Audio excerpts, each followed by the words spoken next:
Risk Management South Africa. She joins us in the studio. We get to celebrate her, and we also get to take a journey and getting to learn her story a little bit better in the Monday Boost this time around. Thank you so very much for your time. How are you today?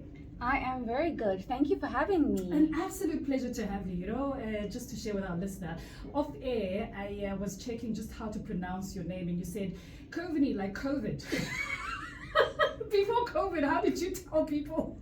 It's the easiest way for people to pronounce my name correctly. Yeah. Love it, love it, love it. So you have had a distinguished career spanning over 17 years within this space, but how did you get there? How did you find yourself within this particular field? Mm-hmm. So I grew up in a small town called Shellcross, south of Durban. Okay. And I was surrounded by many role models growing up.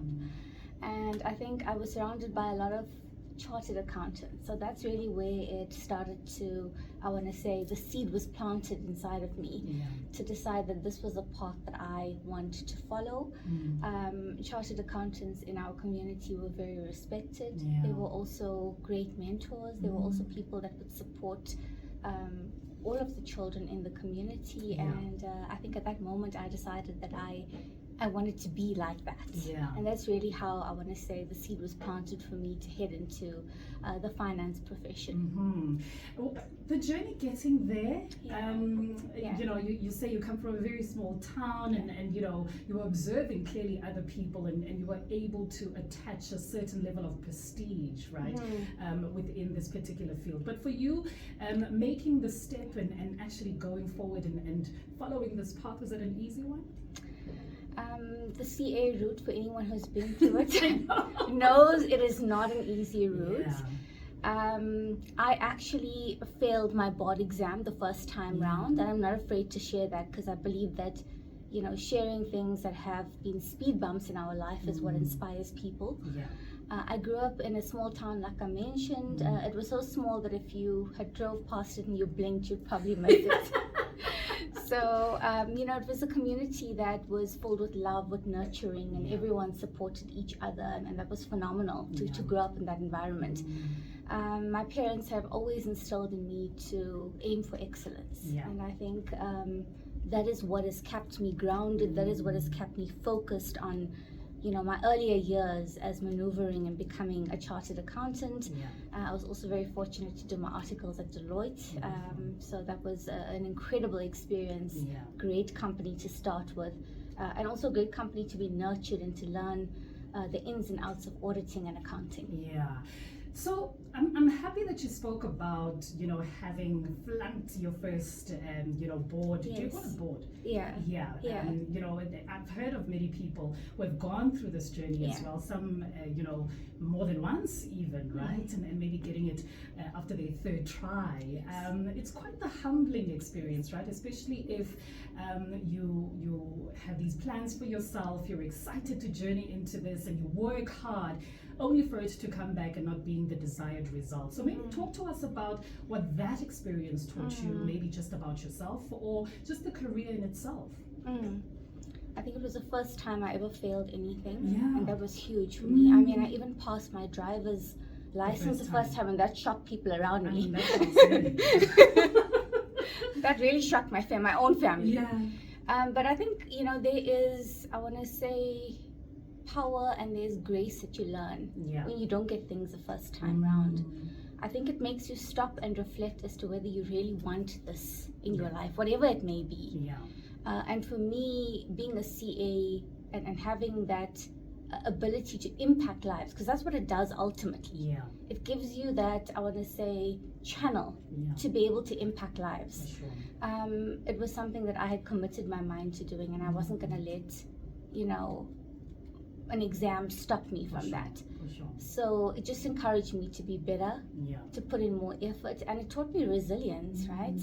I think if anything, anyone who's been through this, and I'm sure there are CAs going to be listening to this as well, is to never give up, right? There's power in trying again, there's power in trying with a different strategy this time round. And what was your strategy? My strategy was to get a mentor, to get people that have gotten through this exam, and just to change the way that I was reading the questions. You know, not to just read it at face value and think about the theory, but actually to apply your mind. And I guess that is for me the difference when I look back between a pass and a fail. It's, can you actually apply your mind to a real life situation to get to the answer that they want? I love that. I love that.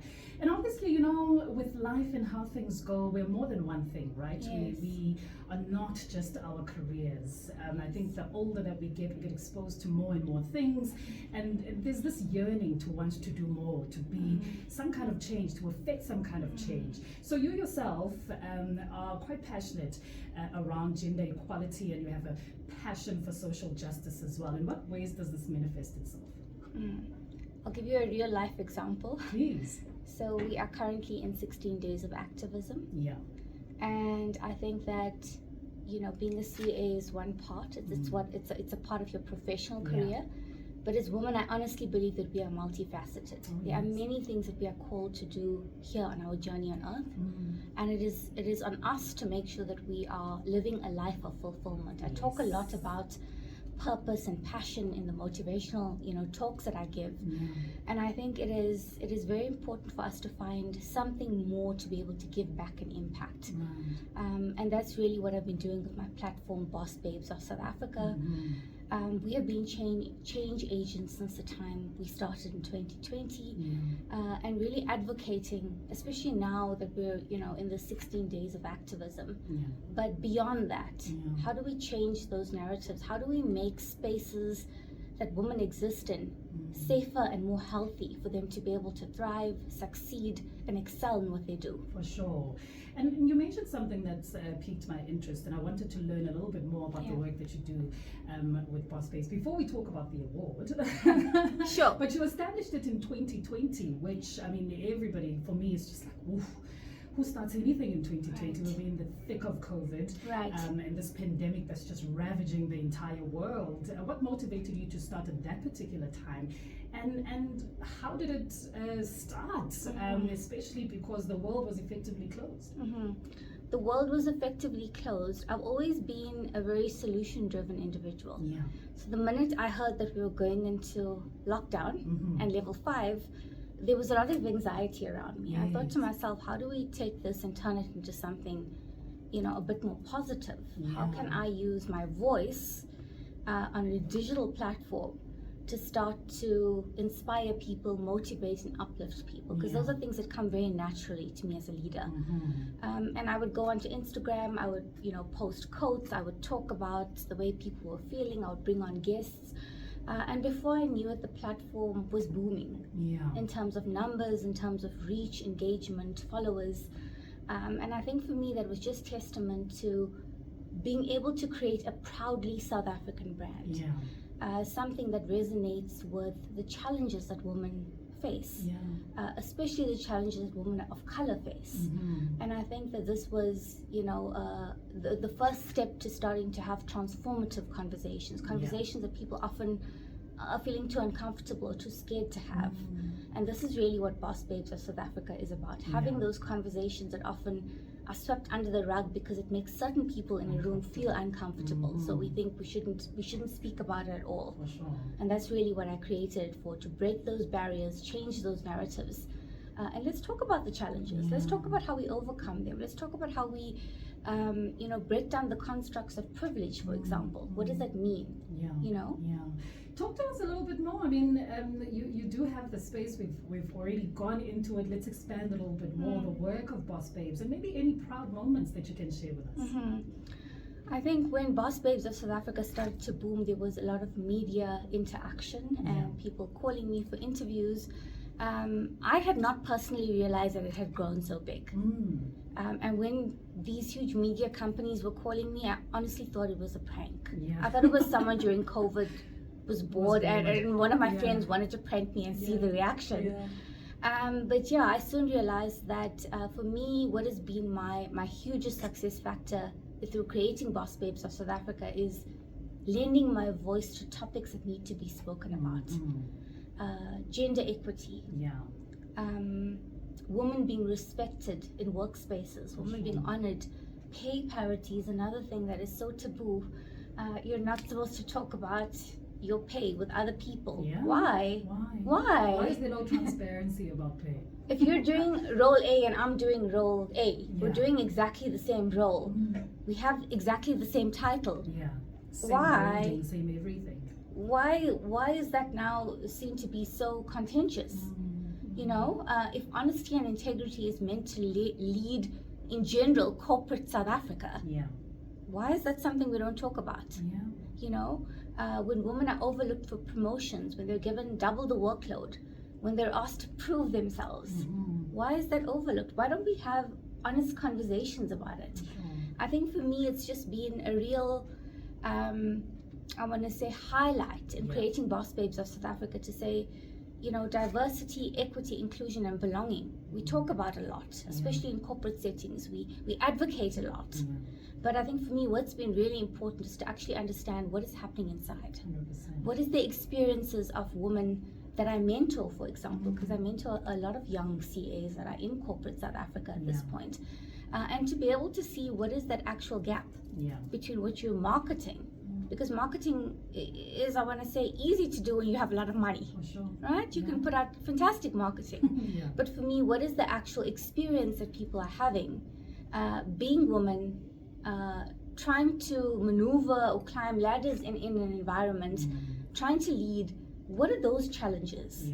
And how do we as Boss Babes of South Africa start to find solutions to fixing those internal matters? Sure. In the studio, joined by Khwebudi Moodley, and she's telling us a lot about the work and the passions that she has. Now let's shift our focus a little bit and talk about the annual Risk Awards Gala Dinner held by the Institute of Risk Management South Africa at Gallagher Estate recently, in October, I believe it was. Other professionals gathering, and you being awarded Risk Manager of the Year 2024. Tell us about what this moment really meant for you, and maybe the challenge that it places on you as a professional. I have not hidden away from the fact that 2024 has been a very transformative year for me on many levels. And I think winning this award has just been, I want to say, affirmation from God or a higher power or the universe, whatever it is you believe in, that this is what I'm meant to do. Because sometimes you go through challenges in life, in your career, and you're faced with, I want to say, impediments, questions, judgments, those kind of things that can stop you and make you think, am I on the right path? And I think winning such a prestigious award for me, in what I call a tumultuous year, for those who've been on this journey with me, has just been so incredible. It has been testament to the fact that, God will place you where people don't believe that you belong. Sure, preach, girl. And for me, this was it coming to life, coming to fruition. It has been such an honor to win this award, because I have gone up against such incredible other professionals, colleagues in the profession of risk management. And I've been doing the role for 5 years as the head of risk management. And I think for me it was just about being able to, again, highlight my authentic experiences, the challenges that risk managers face, because there's quite a few of that, and I'm sure we'll unpack some of that. And how do we maneuver through that? Because it's one thing to say you have challenges, but what is the solution? How do we get past that? Because risk management is a huge part in any corporate, in any organization. And how do we offer the support and the resources to make sure that this function runs the way it needs to in terms of good governance and compliance? So let's talk about those challenges and how you personally approach them and overcome them. I love leaning on the fact that I mentor a lot of young professionals, some of which are in the risk management space.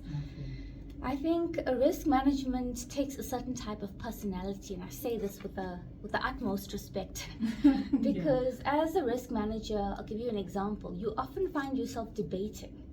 You find yourself debating as to whether a risk needs to be on a register or not. Then you find yourself debating as to what rating that needs to be, red, amber, yellow or green.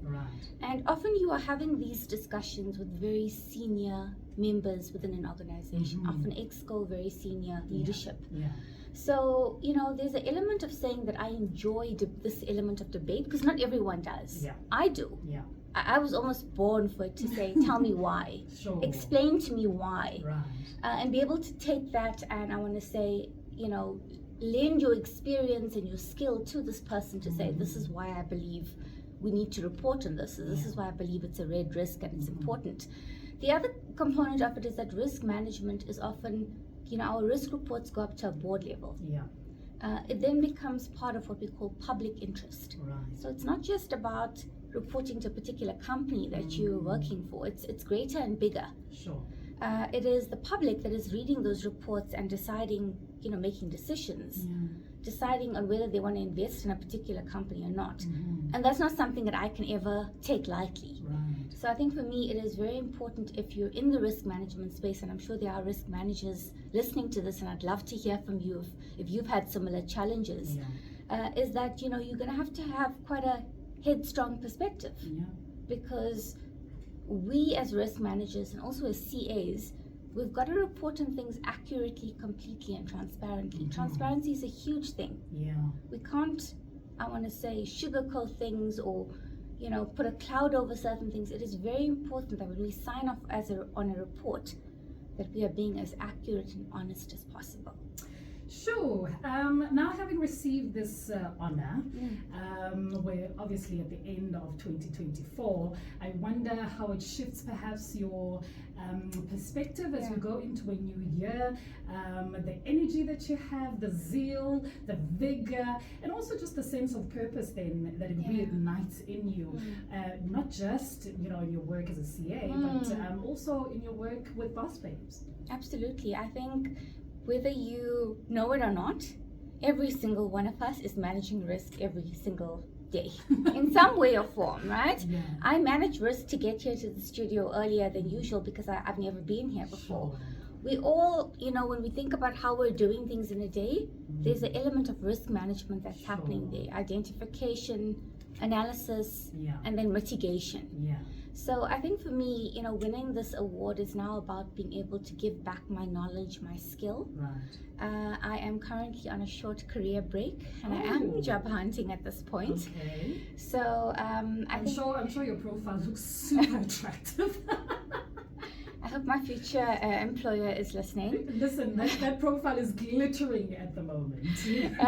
But yeah, I think for me it's just been a time of reflection, of reset, of rejuvenation, and just, being grateful for what this year has showed me. For sure. It's shown me flames, but it's also shown me the fact that when you excel at something and you get rewarded on such a huge scale, that it is testament to your purpose, your passion, and what I stand for, which is the truth. I think for me, if anyone had to describe me, they would call me a truth seeker and a truth speaker. I love that. And sometimes people don't love that. Sometimes people don't love that. But I think for me, risk management is about being able to own the truth, speak it, report on it. And it links very closely to when we talk about ethics as well and integrity, because companies that have a high level of ethics and integrity want you to report, want you to be honest, want you to be transparent. And I think that is really where my focus is shifting as I manifest for the new year. As I manifest, I want to say, my dream job. As I manifest something that is aligned with me being authentic, right? A space that I can show up in where I am able to show up as my full authentic self. And that for me would bring me the most amount of joy. Love that. Just as we wrap, this particular segment is called the Monday Boost. It's meant to have conversations with audacious people such as yourself, and really encourage that person who's sitting at a branch, who's sitting in whatever department that they might be in here at African Bank, to believe in themselves a little bit more, to reignite that fire within you, to sort of challenge you to dare to dream, right? To be the best version of yourself. So to that person who maybe has that fire within, but it's bubbling, and they don't maybe have the courage as yet to bring it alive. What message would you have to them, especially given that, you know, this year is done and dusted? Great. New year brings all kinds of energy, right? Yes. Perspective, yes. energy, vigor, the just really the desire to be more and to see what positive things a year yes. can bring you. So what message would you have to that particular person?